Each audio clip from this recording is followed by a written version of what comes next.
Seminario 15, el acto psicoanalítico. Clase 9, 7 de febrero de 1968. Lacan, por Rodrigo Gómez Ayala. Retomo esta secuencia relativa al acto psicoanalítico. Término apropiado. Es de interés para aquellos a los que me dirijo. Mis propuestas son consecuentes con lo que produzco. Se hallan ciertamente plenas de sentido para definir el estatuto del psicoanalista. Dejé indicándoles una referencia lógica en el punto en que estamos, aquel donde el acto definió por su corte el pasaje. ¿Dónde se instituye el psicoanalista? Solo podemos volver a una interrogación lógica. Para retomar la referencia inaugural de Aristóteles, ¿se instaura como tal la categoría lógica en su especie formal? ¿Se trata de un avance de intención demostrativa o dialéctica? Todo lo que podemos formular concerniente al psicoanalizante y al psicoanalista va a girar. ¿Cómo cuestionar que el psicoanalizante, en situación en el discurso, esté en lugar del sujeto? Desde cualquier referencia que nos armemos para situarlo, primer plano la referencia lingüística, es esencialmente él que habla, sobre él que se experimentan los efectos de la palabra. ¿Qué quiere decir sobre él que se experimenta? Quiero decir que su discurso, hecho para probar que él está de aquí en adelante constituido por los efectos de la palabra. Sin embargo, también es cierto que ese discurso sostenido como tarea encuentra su sanción, su balance, como efecto de sí mismo, cualquiera que sea la inserción que tome el analista en su interpretación. Ahora, la cuestión se dirige sobre el psicoanalista. Es por eso que el término psicoanalista está en posición de calificación. ¿Quién que puede ser dicho predicado psicoanalista? Lo que hay de esclarecedor en la historia misma de la lógica nos deja a nosotros mismos cada vez más desconcertados ante el punto de partida de Aristóteles. Hay que remitirse a su texto Organón a nivel de las categorías. Nuestra problemática, la temática del sujeto, tal cual él la anuncia. Desde ese primer enunciado, nada podría aclararnos más sobre lo que se subtrae a nivel de ese sujeto. Al comienzo mismo de la lógica, esté más firmemente afirmado como substancia la ouisia a la función del sujeto. Viene a ser equívoco con lo que el término sujeto implica de su posición. Nada en la ouisia es como para poder ser ubicado en el sujeto, ni afirmado, es decir, atribuido al sujeto. Ahora, un punto verdaderamente clave, verdaderamente central en la historia de la lógica. En la lógica matemática, tiende a reducirlo a la variable de una función, es decir, a algo que va a entrar enseguida en la dialéctica del cuantificador. Mi fórmula, el sujeto, es muy precisamente lo que un significante representa para otro significante, tiene la ventaja de volver a abrir lo que estaba eludido en la proposición de la lógica matemática, planteando un significante cualquiera, introduciéndolo como representante del sujeto, volviendo a cruzarse para dar la cuatripartición de la afirmativa universal, de la universal negativa, de la particular negativa y afirmativa por turno. ¿Qué significa la introducción del sujeto en tanto que es a su nivel que se sitúa la bipartición del universal y del particular? Tomar las cosas como alguien que, como Peirce o Charles Sanders, Charles Sanders, a ese nivel de unión de la lógica tradicional a la lógica matemática. ¿Se dibuja acaso el momento crucial que abre un nuevo camino? En 1960, cuando hablé del tema de la identificación, la esencia de esta función, distinción del universal y lo particular, y el lazo universal al término de sujeto. Él se da la posibilidad de dar como soporte de sujeto lo que verdaderamente hay de él, a saber, en este caso, nada, la raya. Ninguna de esas rayas, para ejemplificar la función, relación del sujeto al predicado, está ya especificada por el predicado alrededor del cual vamos a hacer girar los enunciados de nuestra proposición. Para captar bien en qué es esencial en el no rayas, hay muchos métodos. Mas no sea instaurar el enunciado de la afirmativa universal, no hay raya que no sea vertical.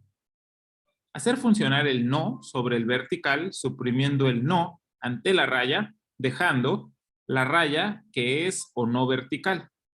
El sujeto está completamente sometido a la variación del vertical o el no vertical.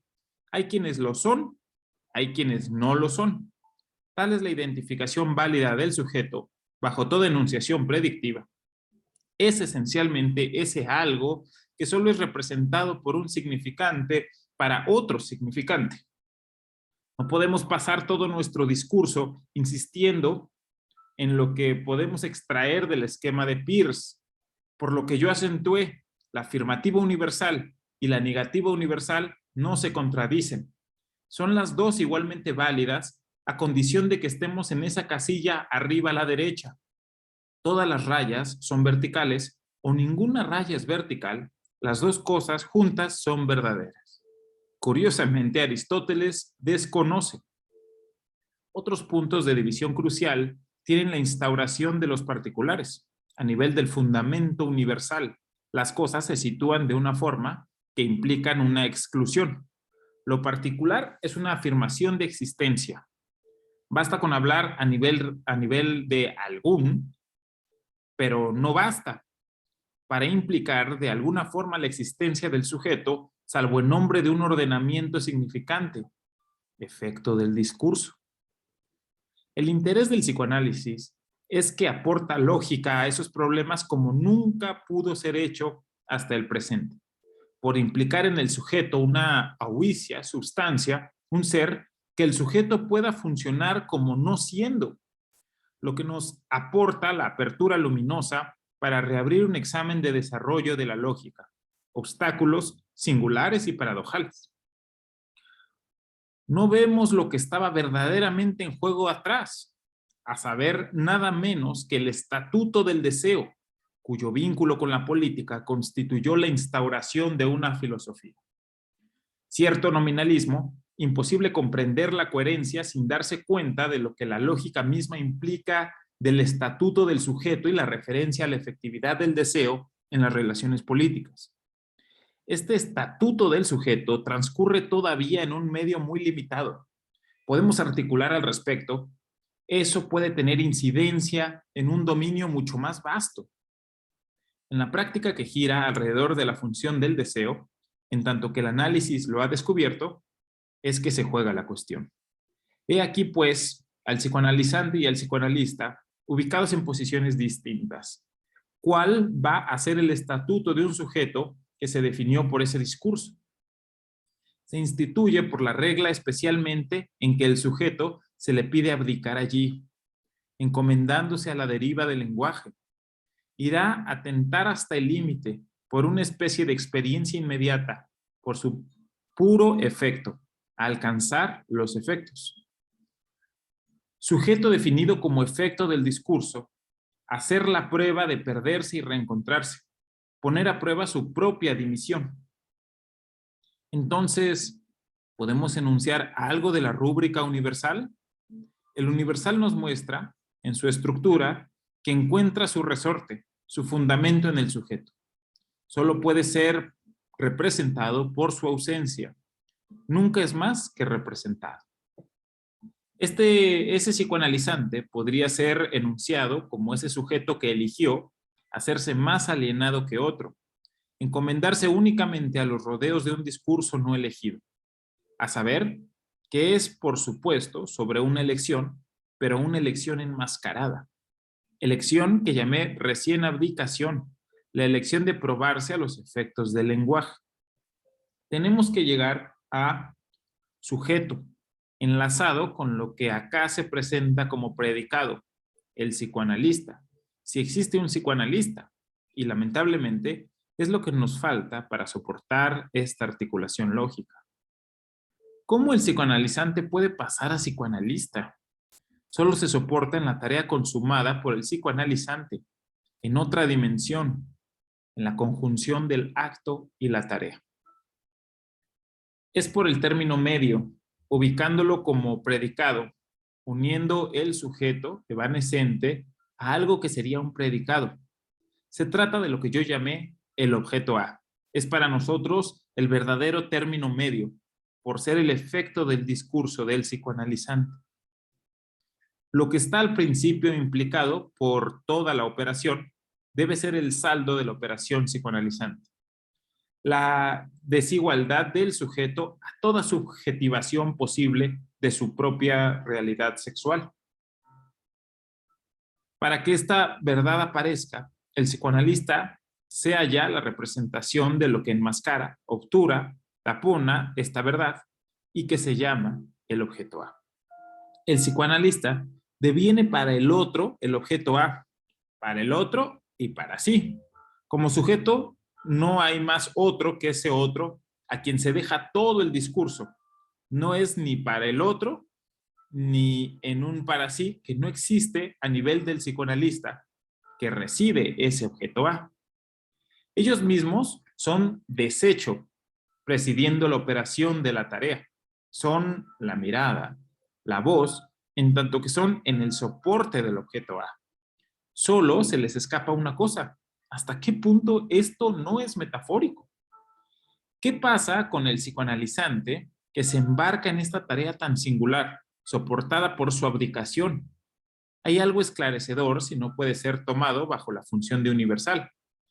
Esa palabra, el psicoanalizante, cuando lo articulamos a nivel del sujeto, en tanto que es él que se juega todos sus colores. No puede ser puesto en uso más que cambiando de sentido como atributo. Psicoanalizante, como sujeto o atributo. Emplea el término el trabajador, tal como se sitúa en la perspectiva de trabajadores de todos los países unidos. A nivel de la ideología que destaca, pone el acento sobre su alienación esencial, sobre la explotación constituyente que los plantea como trabajadores. O pónganlo ahora con el uso del mismo término en la boca paternalista, la que califica a una población de trabajadora. Son trabajadores por naturaleza en ese lugar, son atributos, buenos trabajadores. Nos hará preguntarnos a qué viene esta operación tan singular, que es donde se soporta el sujeto del acto psicoanalítico. El acto de donde se instaura el psicoanálisis parte de otra parte, una especie de alienación necesaria y donde es imposible elegir entre el o no pienso o no soy, del que hice derivar toda la primera formulación del acto psicoanalítico. ¿Qué es lo que produce esa tarea psicoanalizante? Tenemos para guiarnos el objeto A. No es, sin embargo, más que al término de la operación que va a reaparecer en lo real por otra fuente, a saber, como arrojado por el psicoanalizante. Es allí que funciona nuestro término medio. Ese A en cuestión, lo hemos dicho, es el psicoanalista. No hay psicoanalista sin psicoanalizante. Sin embargo, son personas que trabajan en este psicoanálisis. El working through es precisamente esta la característica a la que tenemos que referirnos para admitir la aridez, la sequedad, el rodeo, incluso la incertidumbre de sus bordes, donde a nivel de omnitud todos los sujetos se afirman francamente en su universal, pero hay algo que es el producto e incluso la producción. Entonces se puede ya abrochar acá lo que hay de ese género psicoanalista, definiéndolo como producción. Si no hubiera polacos, no existiría Polonia. Si no hubiera psicoanalizante, no habría psicoanalista.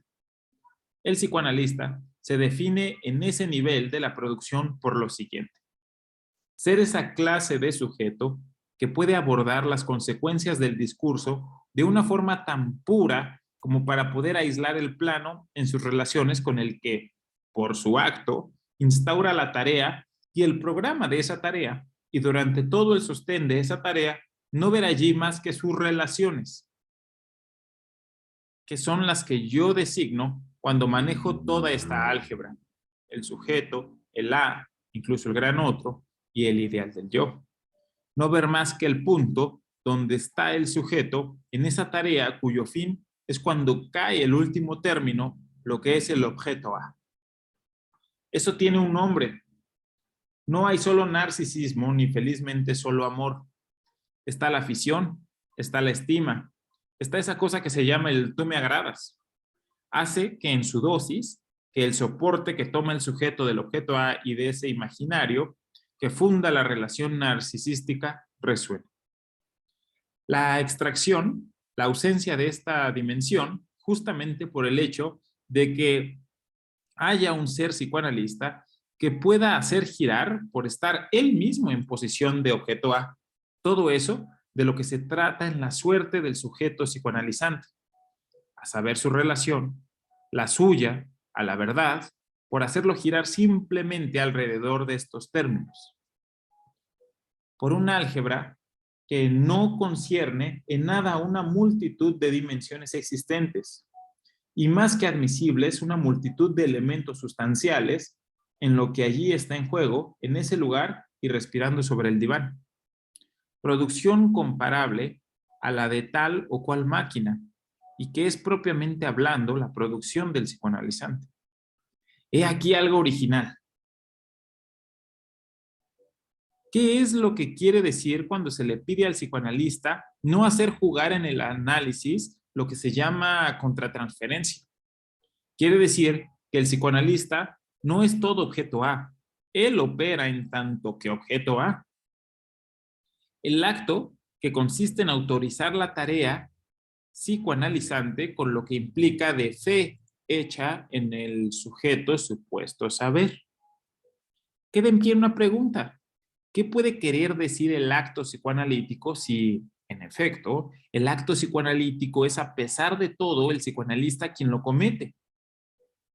Hace falta que él sepa que el sujeto supuesto saber es justamente sobre lo que él se apoyaba, a saber, la transferencia considerada como un don del cielo.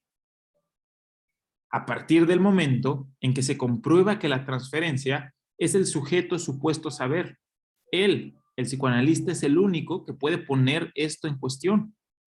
El analista no sabe si hay un sujeto supuesto saber, que de lo que se trata en el psicoanálisis, en virtud de la existencia de lo inconsciente, consiste precisamente en borrar del mapa esa función de sujeto supuesto saber.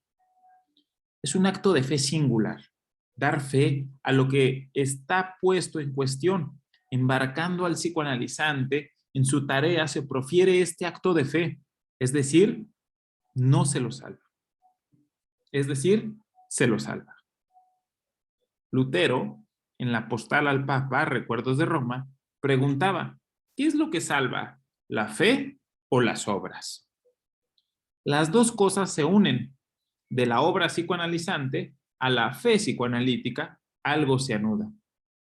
Aclara retrospectivamente la validez y el orden disimétrico donde se planteaban estas dos fórmulas de salvación por la una o por la otra.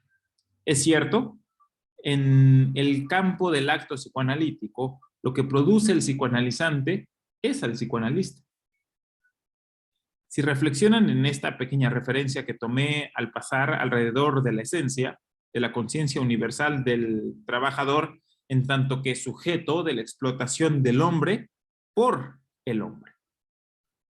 ¿Por qué nos preguntamos si en un cierto grado de la organización de la producción precisamente no aparecerla que el producto del trabajador, bajo ciertos aspectos, no es justamente la forma singular, la cara que toma en nuestros días el capitalista?